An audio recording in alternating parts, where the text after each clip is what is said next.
free buses? Who doesn't want free bus rides? Talk about a democratic process. Everybody gets free buses, and I'm not Oprah.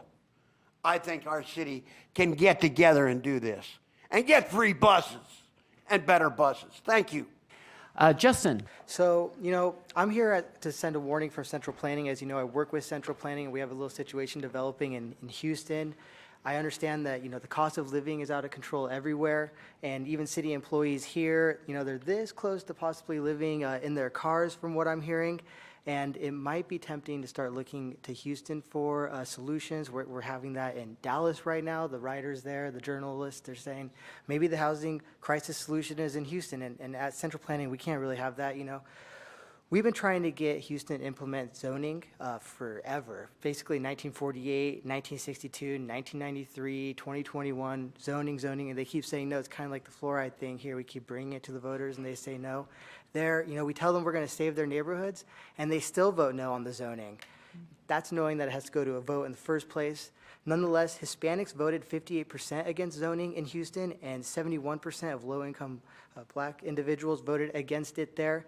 And these numbers are very concerning for us at Central Planning, so that's why I'm here tonight, just to kind of dissuade you from, if you're looking to maybe, look to Houston for solutions, just not to do that.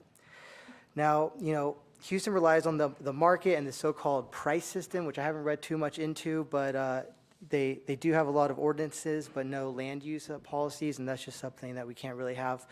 At Central Planning, we say people don't want to build new houses next to existing commercial and apartment buildings, but then in Houston, they're doing it, which kind of makes us look a little bad. Industry is voluntarily building near rail lines or highways. Businesses are ending up on thoroughfares.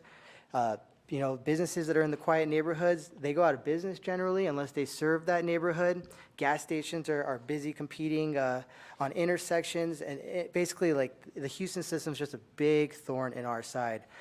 In single-family zoning, home prices are stable when it's a nice neighborhood, and all around Houston, we just have examples of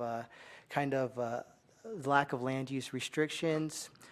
Working, kind of just ending up like in the rest of the country, which does have zoning in basically every major city.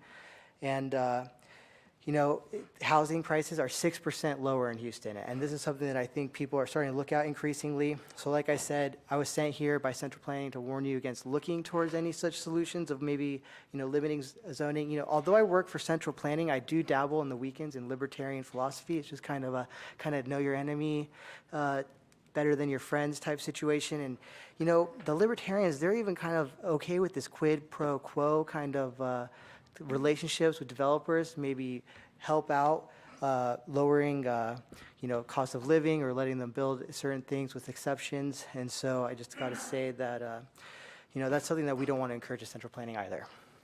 Thank you. Thanks for coming down, Justin.